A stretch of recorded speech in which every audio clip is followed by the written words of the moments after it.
What's up, fuckers? Sir Claps here. Today, I'm going to be working on the hard start issue that my car is having. There's multiple different grounding locations for the engine grounds. I haven't been able to find like a really good diagram or video showing where these grounds are. So I took the time to find the location of all the grounds. I'm going to show them to you so you don't have to waste your fucking time doing the research to find them. And I'm not sure if I'm going to have to add another grounding wire or not. No, because it has a pretty beefy one on there already. It's probably a 1 gauge.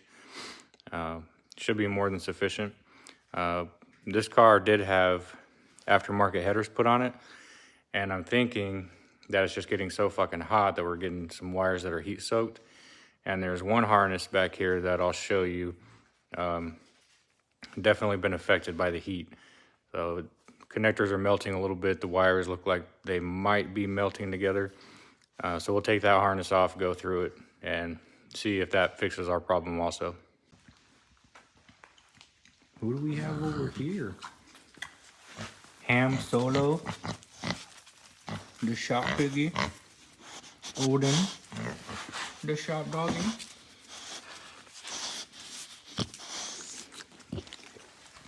Two weird best friends. There's about 4 grounds that I found under here.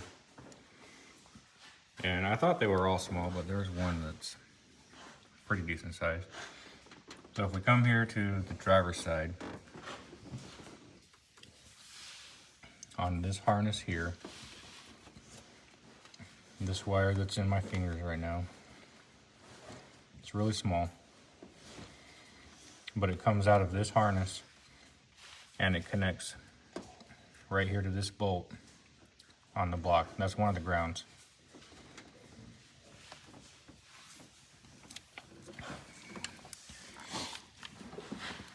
Driver's side on the back of the block,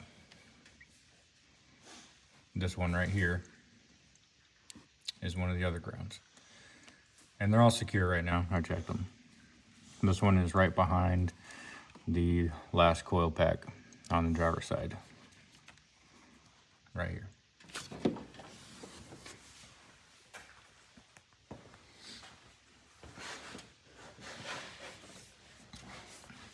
Same thing on the passenger side. Coming out of this harness on the back. Just one more single wire that goes to the back of the block on the passenger side. Again, this harness.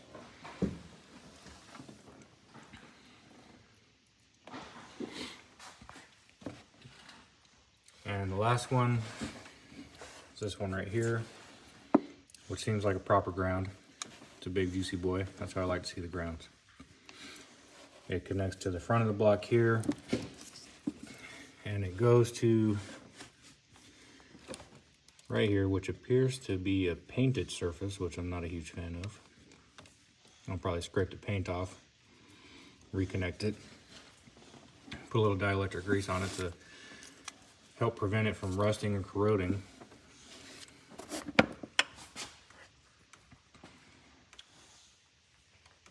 Then on the passenger side, new header. Then I saw this wiring harness right here, which is literally breaking apart in my hands right now. You can see it's melted. That's the clip that's supposed to hold it together.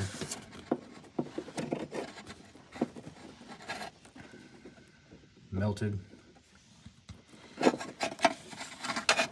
I can't get it up high enough so you could, well, that broke off. The wires below it just getting fucking beat up and burnt. Let's see if you can see where it's been sitting, right there.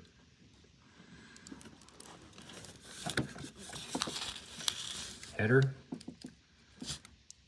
Wiring harness extremely too close to a fucking header.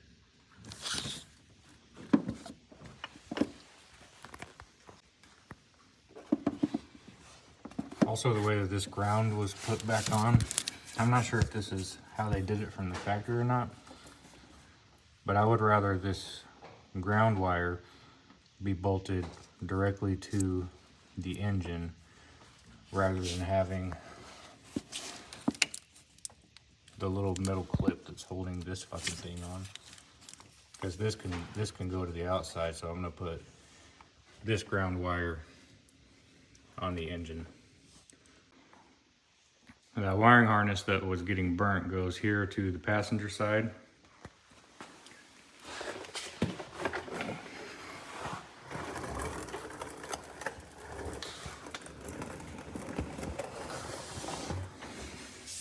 Comes to this sensor here. So I got it disconnected. I'm gonna pull it through the top. That way we can make sure all the wires are good on this connector, on this harness, and then wrap it with some kind of heat shielding. There's the harness, I got it out of the car. It's been burnt pretty bad.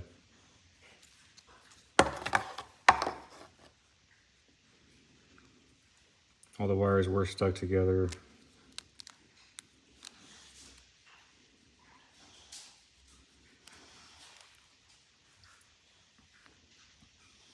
So I'll probably replace this wire harness.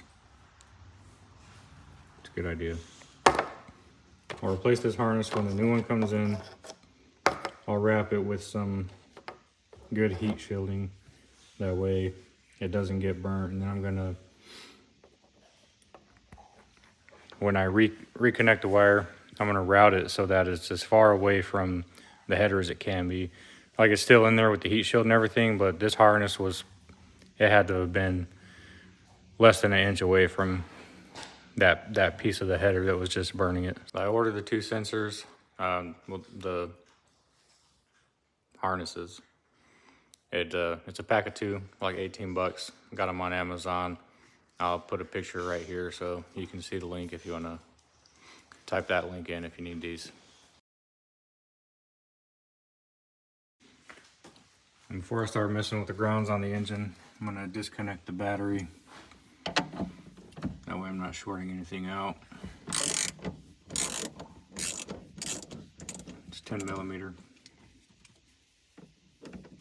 Just loosen these up.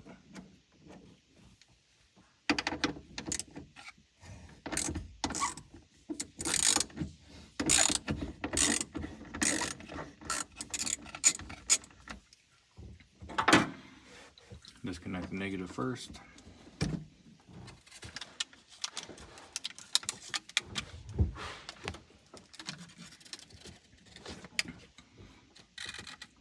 And just let it go over there. It won't go down and touch the metal, so it won't reground itself. Take the positive off. Close the clamp.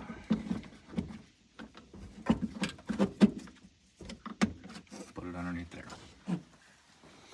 Gives about 10 minutes for all the electricity to discharge out of the system, and then we'll start on that end. I'm going to remove this 15 millimeter nut, take the ground wire off, remove the next 15 millimeter nut, and I hope it's a 15 anyways. It might actually be smaller. Remove the bracket that's holding this on and switch these two around so that way the ground cable is all the way up against the block.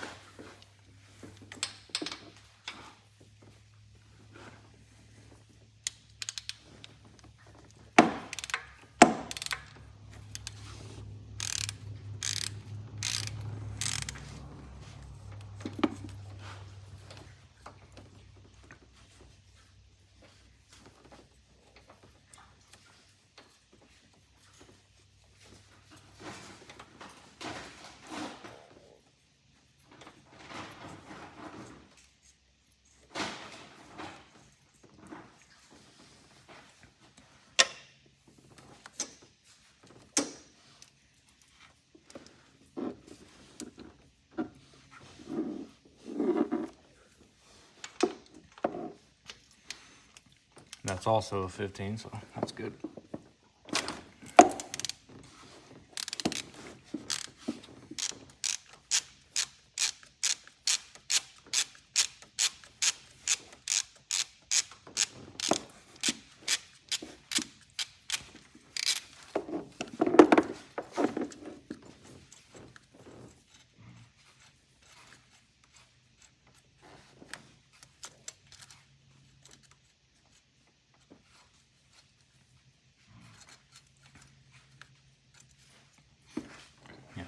So this one's actually a stud.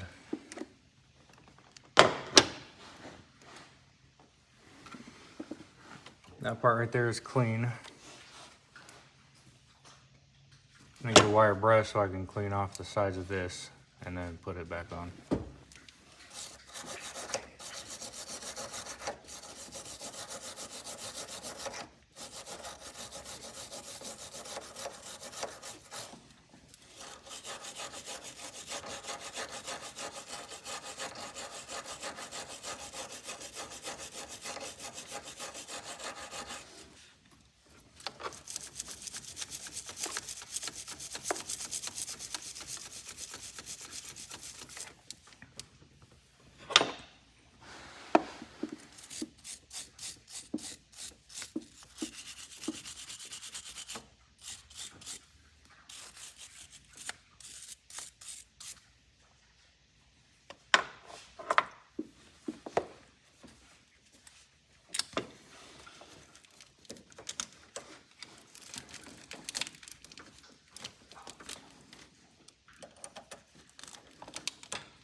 Quick, simple. I don't know if that's going to make much of a difference, but I like it better if the ground is actually on the block and not in between two other thin pieces of metal. I found one more main chassis ground. It's underneath the passenger side thick ground, that really big one that's right there. Underneath that on the frame is another cluster of ground wires. So I got this 1 gauge 18-inch grounding cable from Tractor Supply. It was $12 or $20, I forget exactly. We're going to be using this to add the ground from a transmission bolt right behind the starter over to the frame of the car. That way we just have another ground in the circuit and see if that helps our hard start issue. Adding the grounding cable from this bolt to the transmission up to this bolt right here on the frame. Can't really see this bolt that good because it's dirty, but I'll clean all that up and then get you a close-up so you can see. And it's a pretty short distance from here to here, so that 18-inch wire should be more than enough, that 18-inch cable. I've got my impact driver with a 15mm impact socket on it.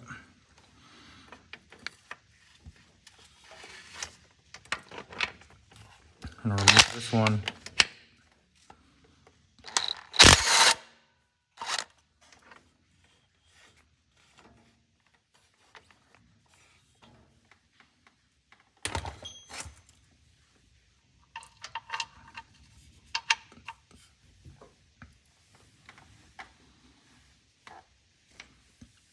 Take the wire brush and clean it up.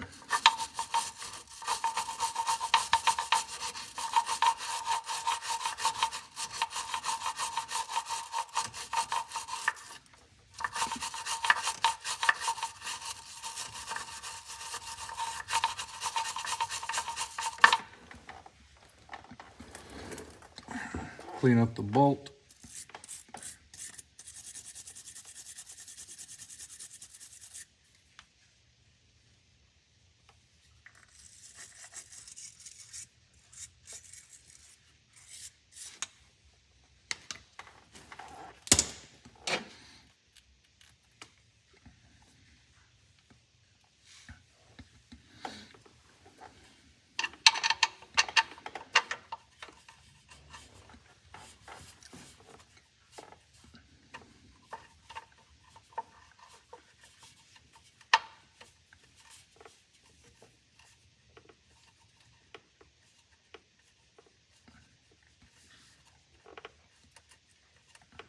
Get one end of the cable started on there.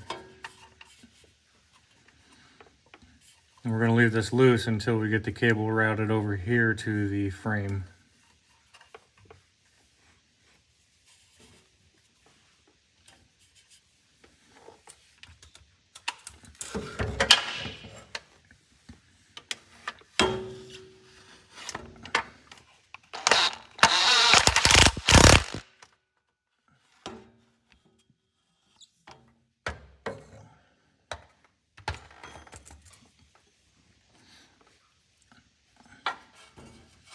The frame bolt is 13.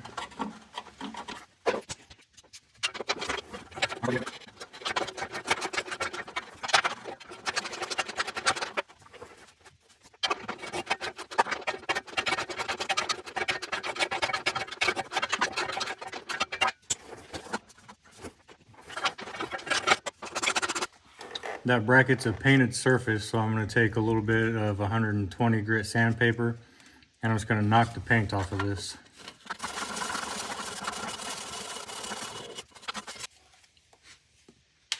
All right, we got the paint off of there. It's nice and shiny now. We got the header here. We know this puts off a lot of heat.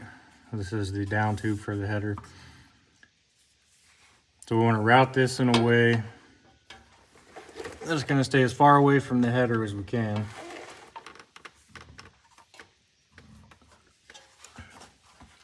I'm going to go up and over this harness.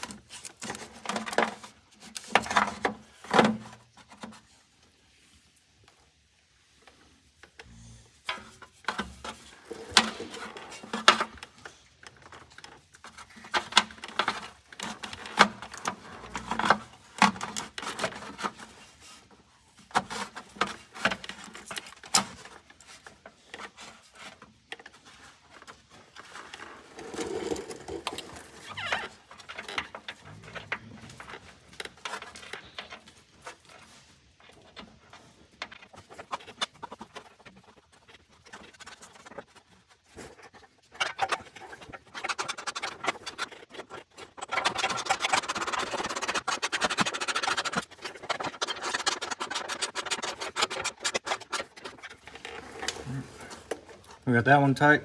I like how it's routed. It's out of the way. Finish tightening up the transmission bolt.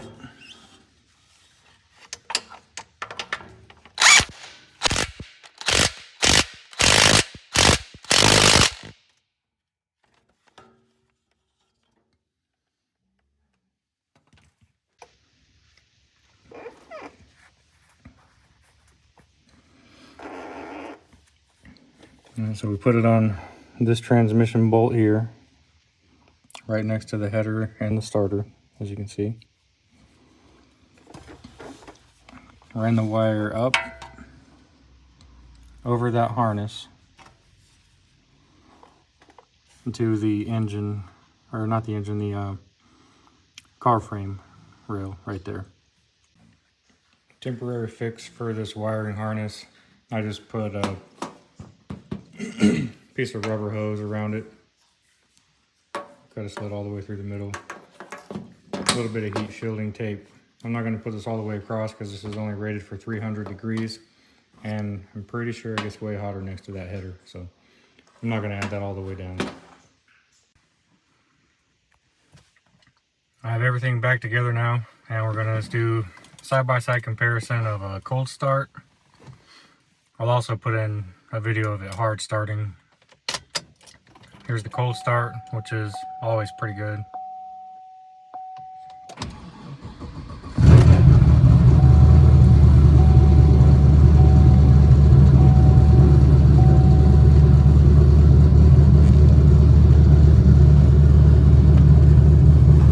Starts right up. I'm gonna drive it around, and then once it's good and hot, we'll come back and do a hot start and see if adding the ground fixed that problem.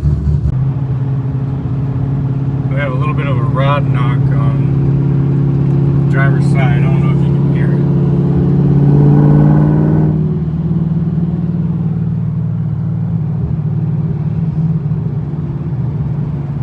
The knock increases with RPM, so it's probably a rod or a loose rocker or something like that. We'll check that out too.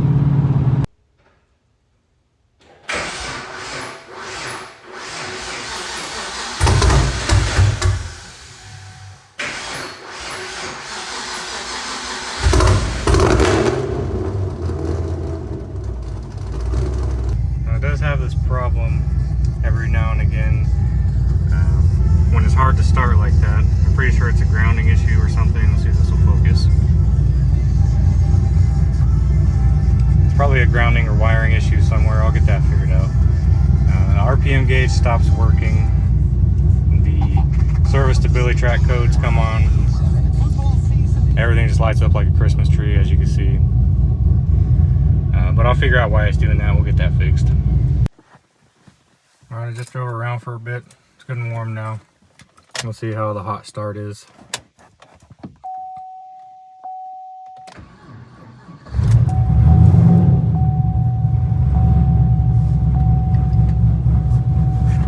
$1,000 times better. Let's try it again.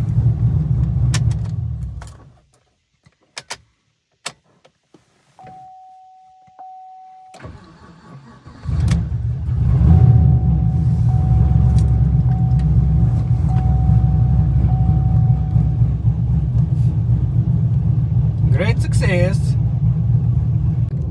As you can tell from the cold start, the video of how it was previously before I put the extra ground cable on there, the hot start that way would barely start. This time 2 hot starts after the cable was put on and it starts up fucking perfect. So I would say this is a success. If you have that problem where your Camaro's hard to start, and when it does that, the RPM gauge stops working, all of the lights come on, it says service stability track, all that shit happening. If you have lights flickering, it's a grounding issue. So add a fat ground where I showed you and you should be good to go. In the next video, we're going to be addressing that rod knock. I don't know if you could hear it in the video or not. It increases with RPM. So it's either a push rod or a lifter, roller, some shit. I don't know. Well, we'll figure that out. We'll see you in the next one.